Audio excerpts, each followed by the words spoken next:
good man. Well, I do have one problem. This problem is... I'm way too handsome. And a good father. No, Dad! What are you doing? But when his son wants something, Dad, look. It's called the CJ1. Every kid at school has one of these. he just can't afford. Let's go. Put it back now. Oh. He knows just where to go.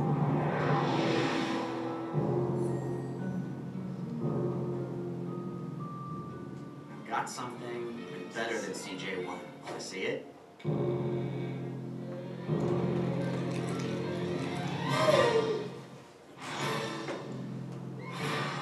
Did you come to invade the Earth?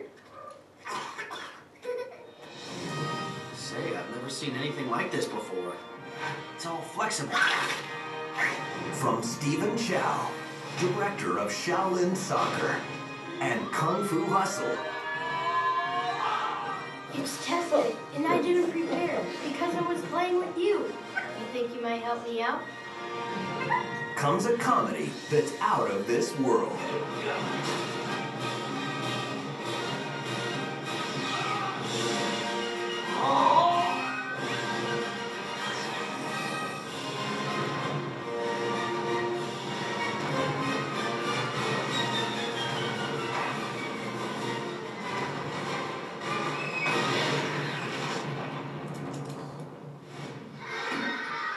CJ7.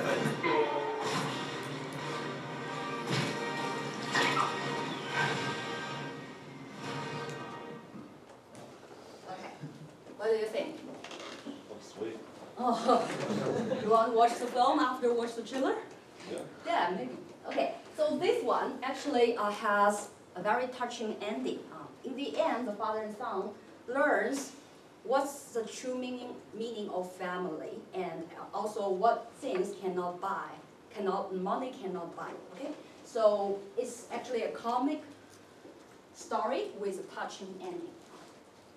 So the second success story is The Wandering Earth, Chinese title 流浪地球, which actually came out this year in February. So this one was directed by Frank Guo, and it was loosely based on the 2000 novella with the same name by Liu Cixin. So Liu Cixin actually wrote a novella with the same title, The Wandering Earth, and you will get to read them in this class, and we will also watch this film in class. Okay, so the plot of the film is the story is about set in the far future. It follows a group of astronauts and rescue workers guiding the Earth away from an expanding sun, while also attempting to prevent a collision with Jupiter. So here is the box office result. The film actually grossed 700 million worldwide, including 691 million in China. Okay? Here are some of the records set by this film. The first one is Wandering Earth is China's third highest grossing film of all time. And it's 2019's seventh highest grossing film worldwide. And the second highest grossing non-English film to date. And also one of the top 20 highest grossing science fiction film to date. Okay, so it has received generally positive reviews from film critics, with, for example, The Hollywood Reporter describing it as China's first full-scale interstellar spectacular. And here I want to show you the film trailer.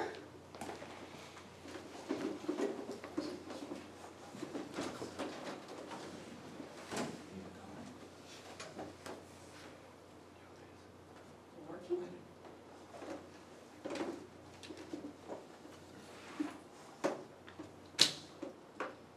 Sorry.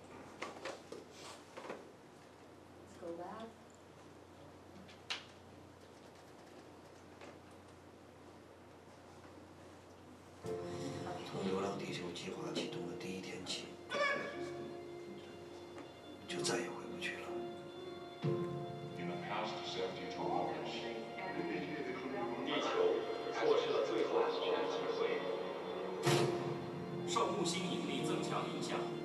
球将于37小时4分12秒后撞击木星。这是一场注定徒劳的救援。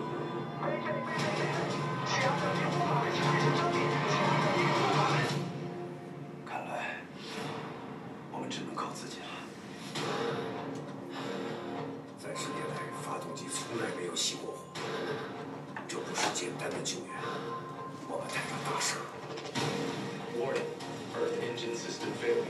Total 121 facilities. Correction, 1,001 correction. 3,000 correction.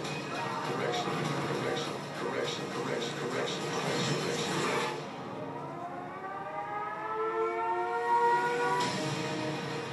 为了我们的孩子，我们已经没有什么不能失去的。这是要在军事法庭的，你疯了吗？就算等于同归于尽，是不能再死人了。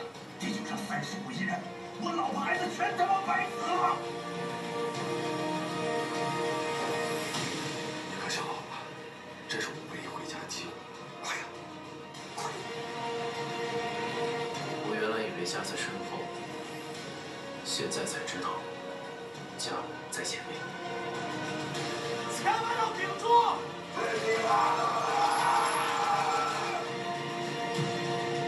无论最终结果将人类历史导向何处，我们决定选择希望。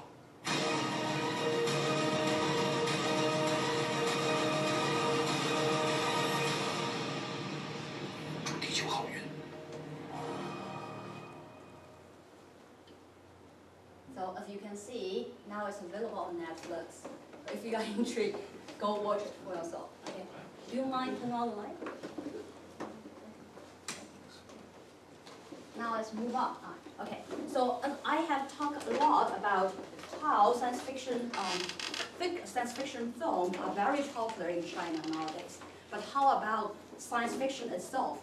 Another film adaptation of it.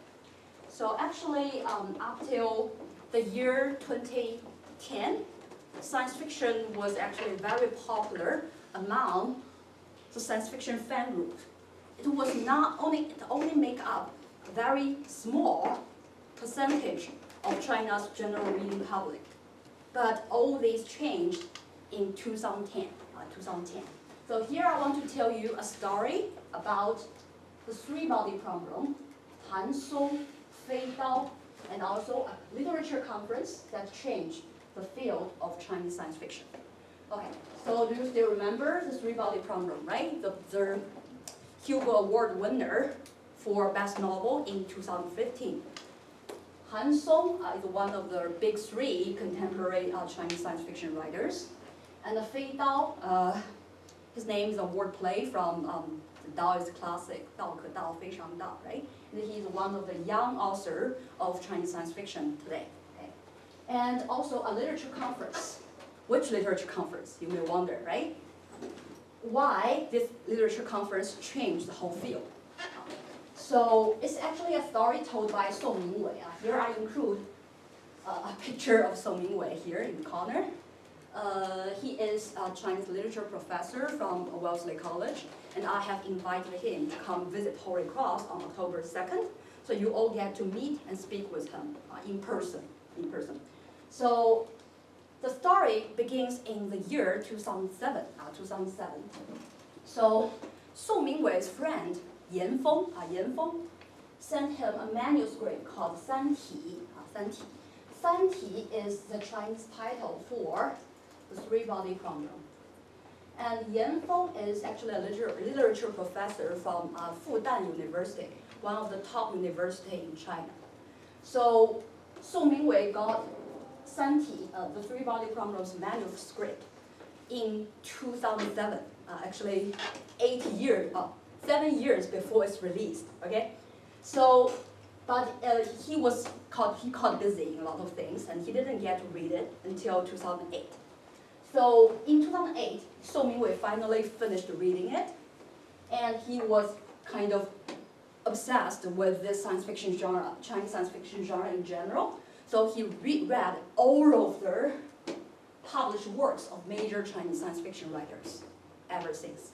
Okay, and in 2010, there was a conference actually co-organized by the Harvard University and the Fudan University in Shanghai.